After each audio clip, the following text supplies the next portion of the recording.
Hello, welcome to a Bonzoleum drum channel drum video from Bonzoleum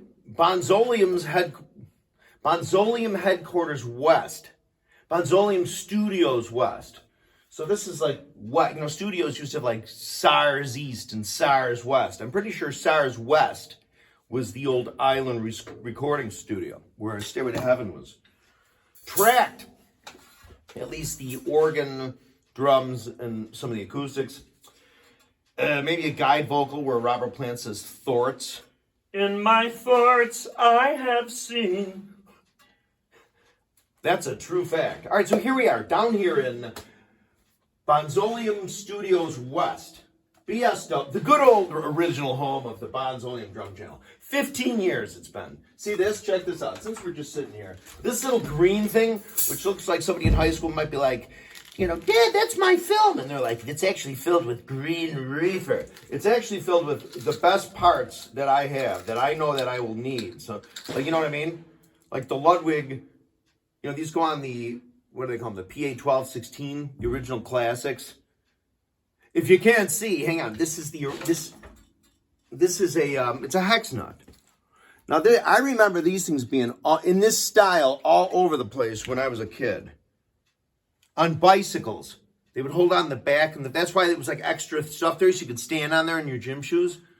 And I think Ludwig in those days just used like just what was available. You know what I mean? Because you can still get nuts and stuff like this, but you have to have this custom made. There's somebody I think on eBay that sells these. They're not plated, but you can buy them, and they're really great because it's not a big old wing nut. Now you got to have a tool to do this, right? You have the standby. You need you need. Hang on. Standby. Hang on. Standby. You need. All right, now, this is now making its exit from the video up here on the shelf. I'm now going to, these are better than Ludwig stay set drum keys of yore that go for $10 trillion these days.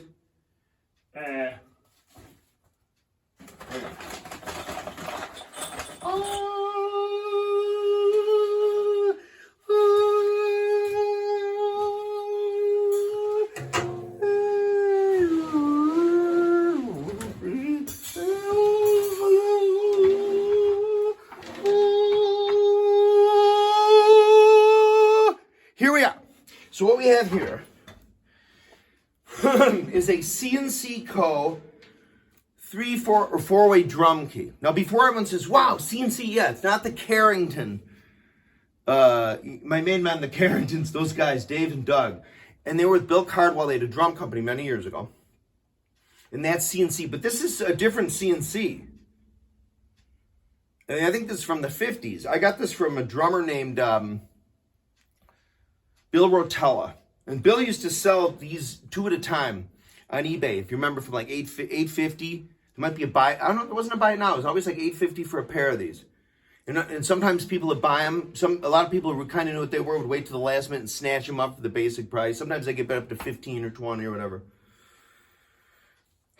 But the ones he sold were, had they were sort of, I think, and they had like the original paperwork and stuff, which I have here in a little bag. I got these, he sold me, there was a time I bought a bunch from him. I bought a couple on eBay, and I finally found out who he was. I found him on the internet, an incredible drummer and educator. He wrote books and stuff. So I don't know, maybe he had these made. Maybe he did. It's expensive. I wanted to have a copy made of the Ludwig stay set keys. So I went to a place up here just near O'Hare Airport, and it was great. Like I dropped off 2 things. I dropped off the stay set. Well, no, there were 2 different places. The stay set key somewhere. And then I dropped off, I also dropped off well, I can't get distracted. See, that's the new me. I'm starting to realize when the watersheds of thoughts come. Instead of just being like, I'm speaking softer. Look. Hey, everybody. This is a CNC, but these are great, though, because as I was saying a minute ago, remember these guys? Like on your Ludwig tom bracket of yore? You know, it holds the eyelet. By the way, the eyelets, which is the thing that goes inside, you know, that grips the 9.5 rod and goes, and like torques it. For the past, I don't know, probably 35 years or so. I know a lot of people laugh because, I mean, that's the equivalent of 1951 if I was right now 18 or 16 listening to this or watching this on television. There are still a busload of vintage Ludwig drums. You can go to Ludwig and buy these. So they're eyelets. You can buy, I don't know, there might be like $2.50 a piece. So swap out your eyelets. That's a song I'm going to write. Whoa, swap out your eyelets if you're a Ludwig person. Hang on, I have to show you now. Because I've been talking about it, and there's a lot of people that don't know what I'm talking about. Even drummers that have Ludwigs.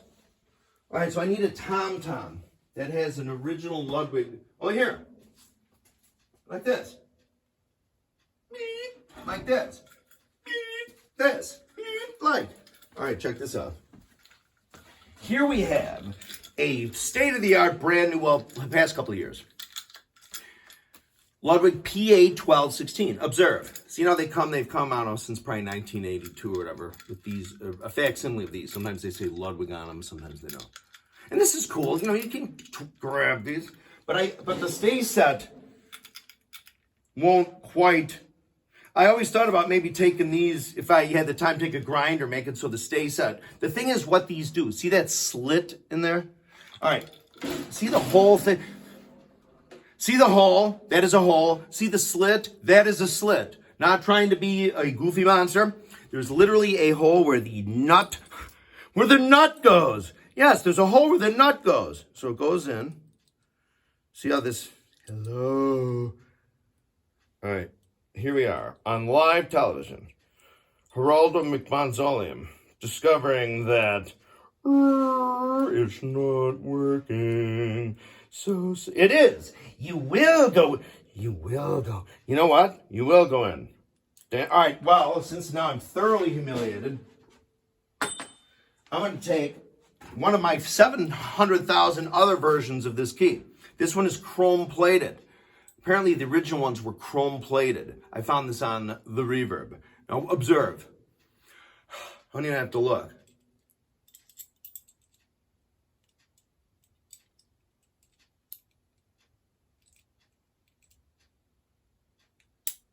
See how that just pops right in? See that? Look. You can't even see it now. See? It's wonderful. Let's see if I can get it out. Anyway, so you got to get yourself a CNC drum key. You know who else has great 3-way, 4-way drum keys? Two is, I remember I am 54. Her husband, she is married to Kenwood Denard.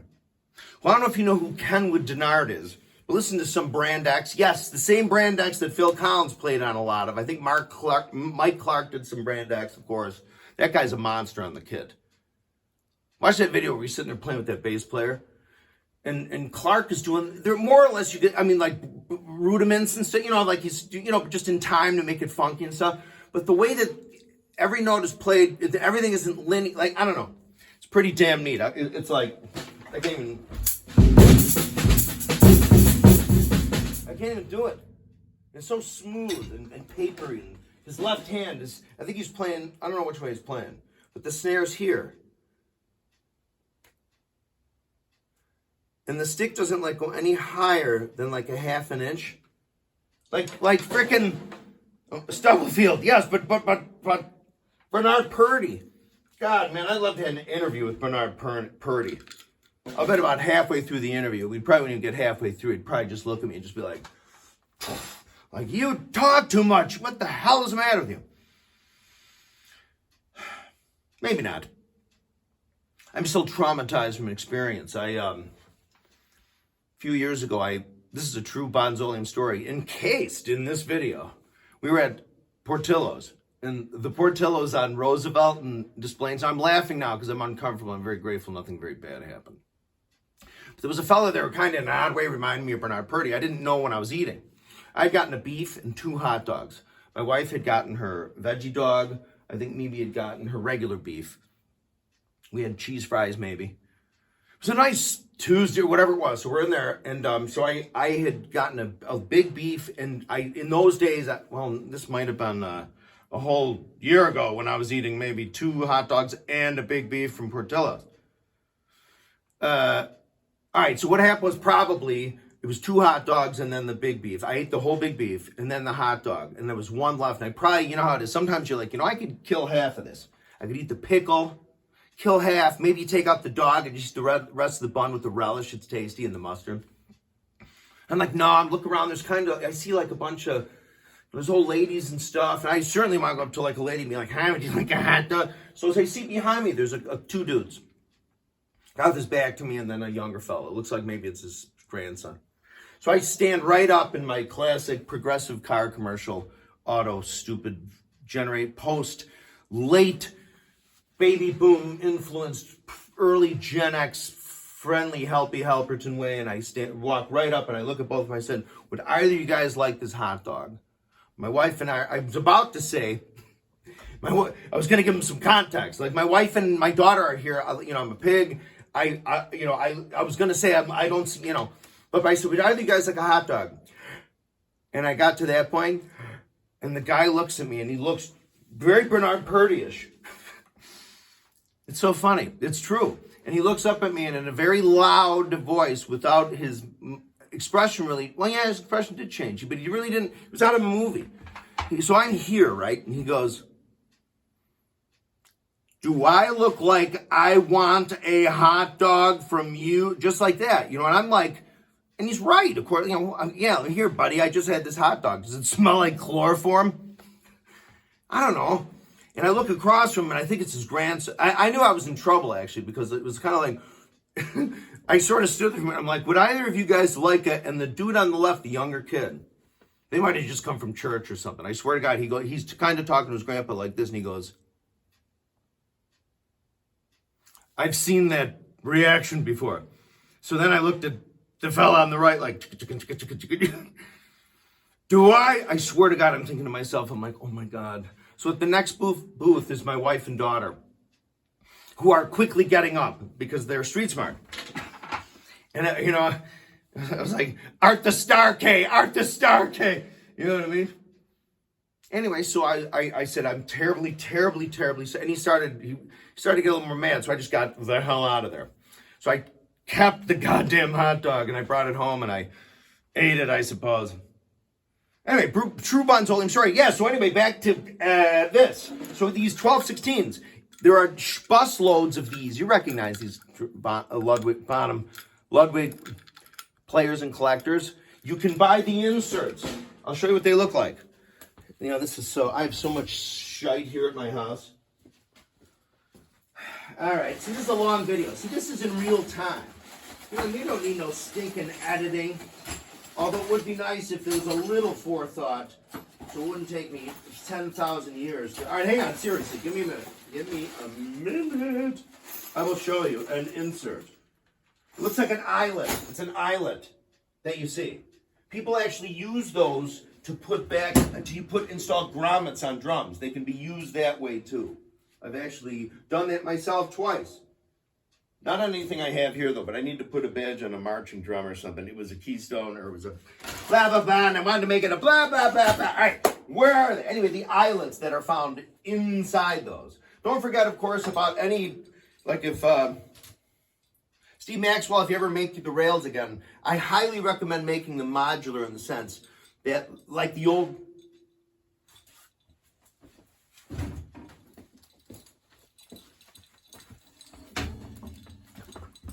I highly recommend making them modular-ish, meaning, remember anybody, Steve or anybody, George, Ryan, Pisces Bob, Billy Harrington, Joe Schlabotnik, they were built where they were attached by bolts and stuff, so stove bolts too, recessed stove boltery, which in there was neat. I have this here, but I'm using these, bolts I trust more with some washers, and see the rubber gasket. I'm using those on the Vista lights when I do the Cashmere shows as John Bonham. Terry Keating of the Bonzoleum channel appearing as John Bonham on October 7th in, I think, Greenfield, Indiana, but right outside of Indianapolis, playing with Cashmere. Anyway, what I was saying about these, this is kind of cool, because when you have the modular like this, you can torque this baby to precisely where you want it, and then you just put it on and off the drum. You know what I mean? Literally. They call this the banana. This is the strap, and this is the shaft. Anyway, so right there on the drum, I swear to God, though, those are the actual terminology. So what you do is you just put this in like a cymbal, not a cymbal, you know what I mean? Like a little bag, or just toss it in your cymbal bag. So instead of every gig being like, all this, you just put it right on. Ka-chunk, know what I'm saying? So yeah, October 7th, playing as John Bonham in the Cashmere Band in Indiana. This is oh my God, I lent the ambers to George. Don't tell him I said this. See, he's gonna, don't tell George that I was not freaked out, but I was kind of like, George, you missed the whole point of the goddamn thing. I had the modular routine going on my ambers. I lent him to George. But I know what happened. See, this is what happened. See, of course, George, my version of where I want the 10 by 14 rack tom isn't the same as everybody else's. So I'm sure George just took his key and kind of was like, and switched it in a second. But instead of removing it and getting it back to me in that condition, he just took the strap, went right back down. In fact, I have a horror story. There was a time, I'm going to get the strap again. I bought a set of drums from a fella here in the Chicago area. It was a 1964, no, it was a 65. Early mid 65, maybe 66. Sky blue. 2012-14. With a Superphonic. I sold the Superphonic to my friend Ryan, who still has it to this day, I think, unless he sold it for like $10 jillion and is like, yeah, Taryn, this is the one I bought from you. You know what I mean? No, but really, it was that's the thing about the Ludwig snares. Because they were aluminum alloy, you had to hit it with a copper plate. You had to hit it with either a zinc, I think. What was it? Zinc. You had to plate it with zinc or I don't know, zinc, I think. And then hit it with the copper. And then hit it with the nickel and then the chrome. Whereas in those days, I think sometimes they were just like, hey, here's the bare aluminum shell. Copper, everything else. Hence the pitting. Anyway, so I sold the snare drum to my friend Ryan, God love him, who has the channel here on YouTube, Vintage Drummer 79. I'm gonna make some videos with him. I want to kind of get he doesn't say very much unless he has something to say. He's one of those people, God love him. You know what I mean? It's pretty funny when he says stuff too. But anyway, so I got to go there. I have to try and figure out a way to sort of make it sort of like the Dean Martin-y sort of, like George and I are sort of like Dean Martin and Dudesigal. Yes. Well, hang on. What am I oh, yeah, they're going out of town. That's remember, today, George and everybody, they're all heading over to Sarajevo in the Croatia. Yes, this. Oh, yeah, the gig, this, but another thing. Yes, anyway, but there's a point to this. There's always a point that then just drifts away into the ether. Rail, yes. Anybody could make removable old spec rails because, of course, they could retrofit. See, I would now be like, well, the rail, it's whatever. But, I mean, you can make... All right, you know how companies like Gibraltar and Ludwig, they went ahead and made neo rails, right? Really heavy duty and stuff, which is great. They're super heavy duty, but they kind of defeat the point in a certain way. The original rail consolettes, while relatively heavy duty for the time, there's a lot of give with the strap. Like, if you literally take... I'm telling you, man, I got to stay like Bob Hyder. My potassium levels are low. Or lowish. Where's my bottle of water? Assistant! Hello! Yoo-hoo! Hang on. I need a robot assistant. Make me all right, hang on. Actually, I would say I would say robot, make me ham sandwich. And it would say yes. And it would remember to put an extra bit of cheese on it. You know what I mean? And, like if I'm sitting here and I start talking about a Ludwig PA-16, it's like, and it just hands it to me like, you know what I mean? I don't know. Anyway, so remember the band, Deaf Right Ear. That is my band. I can say my band because the other two fellas, again, it's like the Bonham triangulating the triplet when you have a three-piece like Cream, or the Police or Hendrix. to each one, it's their band. It is. He's not going to go and say, hi, everybody, I'm in Mike's and Terry's and Mitch's band. So I can say anywhere, I can say, this is my band. Not because you know what I mean, we all got together, but it is my band when I'm talking through this portal. It's not your band, it's my band. So it's great. We're kicking butt and taking names. We're rehearsing tonight. There was something else. There was another reason why I wanted to make this video. Well, anyway, more videos coming. I'm just doing this temporarily on the phone. I don't want you to think I'm changing the whole format to the phone. Although I do think this is better in a way, because if I can get the better sound with my other mics and stuff to this camera angle, it's got infinity, right? You can see me. And you can see me. You know, the other one's a focus. That could probably transfer to infinity thingy. I don't know. But what else? What was I going to think? Yeah, I'm doing, okay. So preparing for this gig on October 7th. The Bonham engine. All right, get ready. It's going to be a little loud.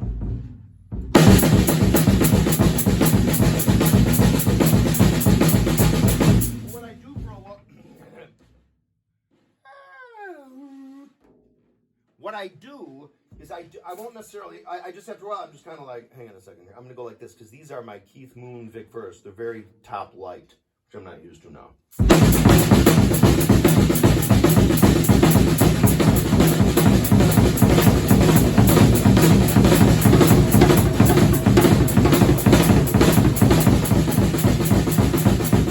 That's one of the great things. Decompress.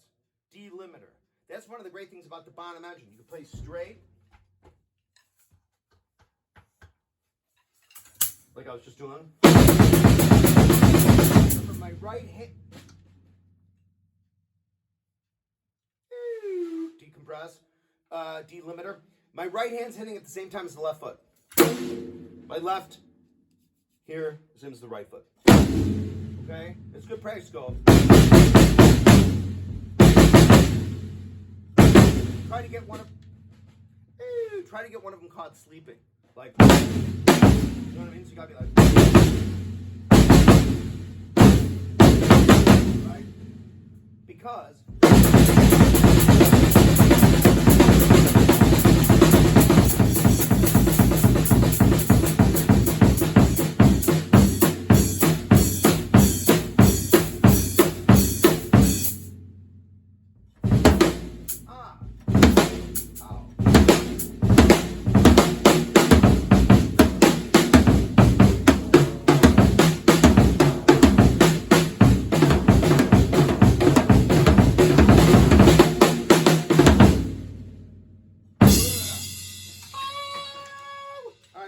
on the way, including live action shots with bands and more Bonham stuff. What was I talking about? I was going to talk about here. Yeah, well, it was an idea I had, but it went into this. More videos on the way. Thanks for watching. Please subscribe. Tell your friends. Alex Ludwig Drums, Vintage Drummer 79. Bonham also waltzes. Big fat snare drum. More videos on the way. Believe it or not, I actually need coffee. I haven't had any yet. Anyway. More videos on the way. Thank you. Don't forget about all the other stuff that I'm plugging. Like the DRE. Wait, hang on a second. I'm looking here. Oh, yeah, there's my Vic Firth. I really love those Vic Firth headphones. They're, oh, wait, I got to show you this. I had this shirt made. I weaseled out. I couldn't do it. I think I said this in another video. This shirt. I wore this unhuntable covered shirt up my ass for 10 years. This shirt.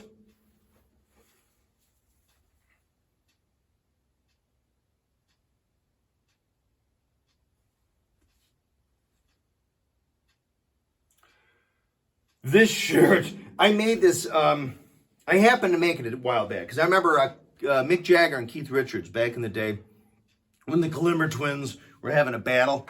You know what I mean? Not knocking them, it happens, man. You're writing songs with each other all the time. What year? That would have been probably 10 or 15 years after they were together. Anyway, they were just like Keith Richard, but at the time he might have been Richards, made a shirt that looked just like this. It said, "Who the boop is Mick Jagger?" I can't remember if there was a question mark or not, but I put it on this shirt. I forgot that I had. Maybe they did that for me because they counted the letters or whatever. You know what I mean? like 6 letters, 5. I don't know. But I wasn't trying to be mean-spirited. It's just that, we can, Ginger Baker was alive at that point, and God knows was an ornery son of a buck. So to be totally honest, if he saw this, he'd probably smack me with the cane, or us with the cane, or whoever was there, and be like, he'd probably have some respect. I don't know, it's weird with Ginger Baker. He was one of those bullies that I think everyone was so afraid of, and then they tried to suck up to him, but that's precisely what the bully doesn't want. They almost want you to come up to him and slap and just say, you know what I'm saying? But anyway, so this shirt, I had this made. It was done about 2 weeks before the gig. What happened was George and I were invited to a Zeppelin thing. God, who put it on? I met Matt Walker there.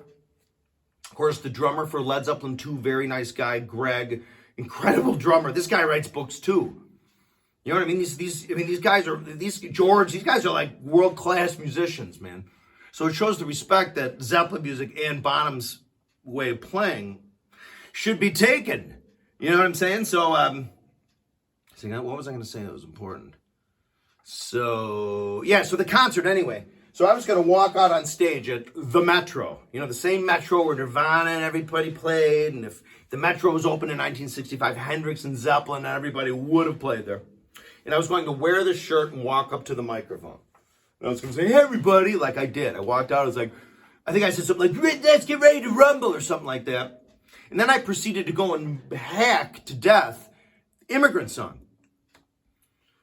I don't know if I was nervous or what the deal was. And there were some homies in the crowd, too. I had some friends out there. They said it was all right. But I remember playing Immigrant Song, and I don't know if I never rehearsed with the guys, but I don't know. It just seemed like it didn't really click. And I didn't play it as fast as I should have.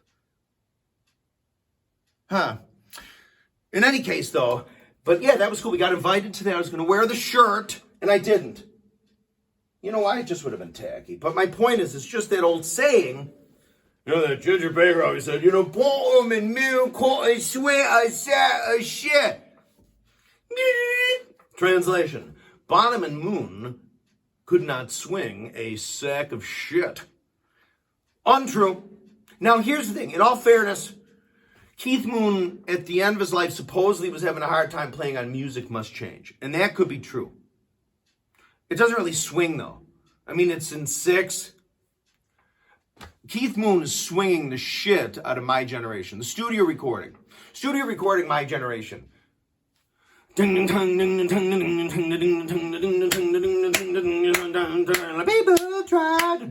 Okay, if you listen closely on that recording, Keith Moon isn't going...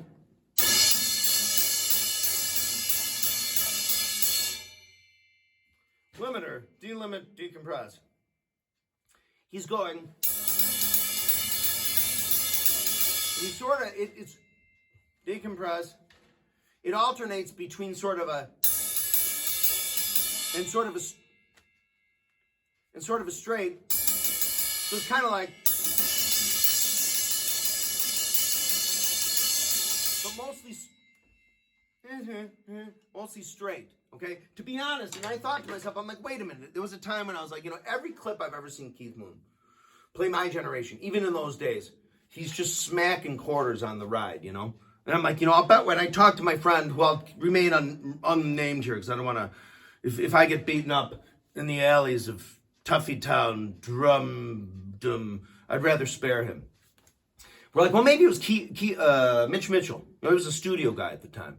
And if you listen to it, it does sound Mitchell-y. It's strange. Anyway, but I saw a clip. It actually sounds very Mitchell-y. But I saw a clip of them playing in 65, and it's one I thought I'd seen before. And Keith, you can see, they don't really show much of Keith, but you see this, his hands like this. You see, the whole time. And they're not miming. Now, sometimes what they do is they all mime to the whole completely recorded track. Sometimes they bring in the drums and the bass, and only Pete Townsend and Roger Daltrey would substitute your band. You know what I mean? They did that then. Mime along, not necessarily the whole thing, Like when you see the Doors do Touch Me on, I don't know what show it's on, but that's one of my favorite things to watch on YouTube. See the horn section come out, all these, straight Union card carrying. And I forget who the saxophone player is. I've looked him up. I love that sax solo. I know it's a pop song by the Doors. They felt that was such a pop song that at the very end, on most of the versions you hear where it goes dun dun dun dun at the end.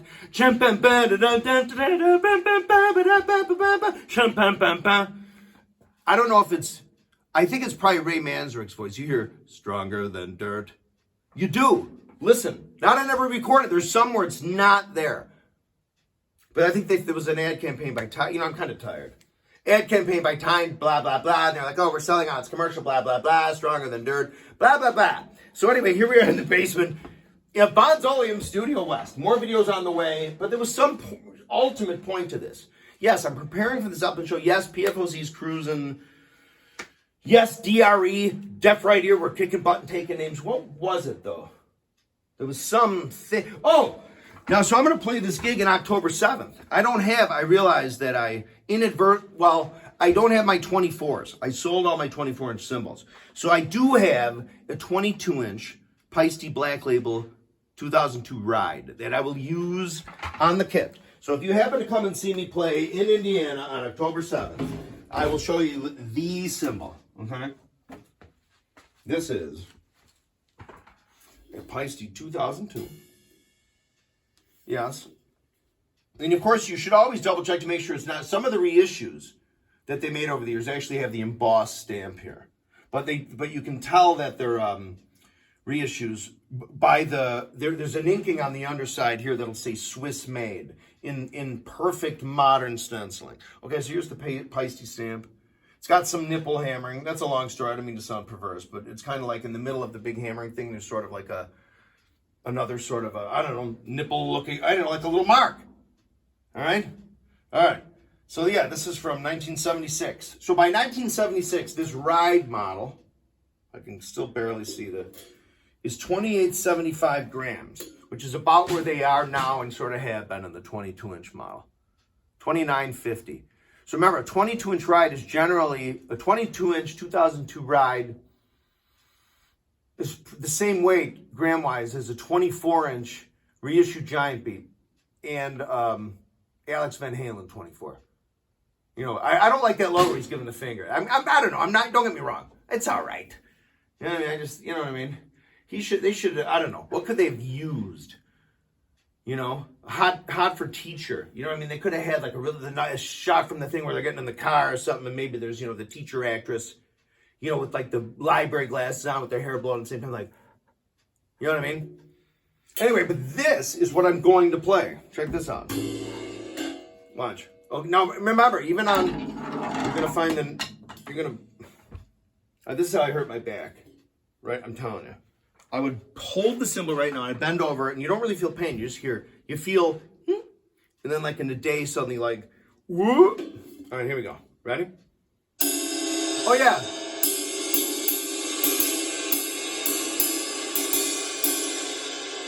Yes.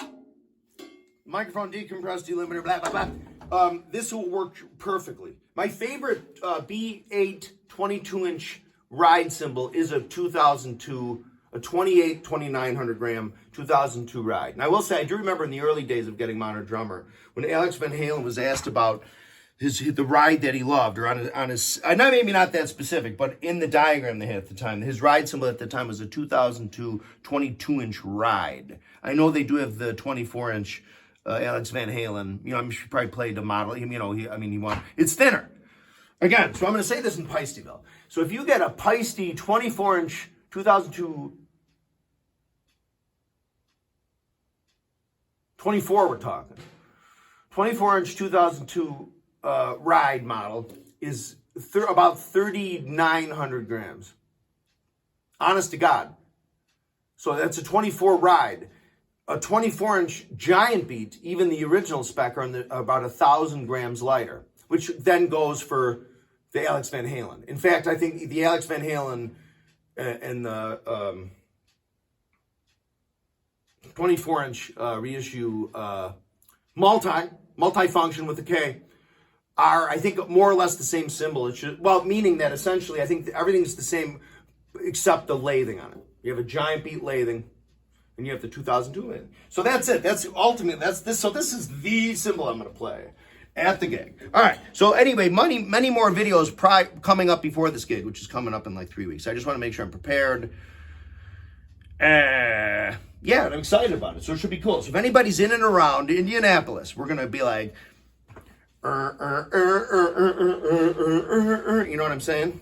Except, here's the thing. On October 7th, I hope it's not like 43 degrees and sopping rain. And I'm sitting up at the freaking drums, sweating simultaneously and freezing simultaneously. Hopefully nobody's getting electrocuted by, you know, the amperage. What if we get rained out and still get paid? I don't know. Or they're like, hey, here's a room. There's a rain date tomorrow. I forgot to tell you that was in the contract. Anyway, but that's it. More videos on the way. Honest to gosh, coming right down the pipeline. Thank you. And good night. And more videos, seriously, coming soon, including a live chat and more.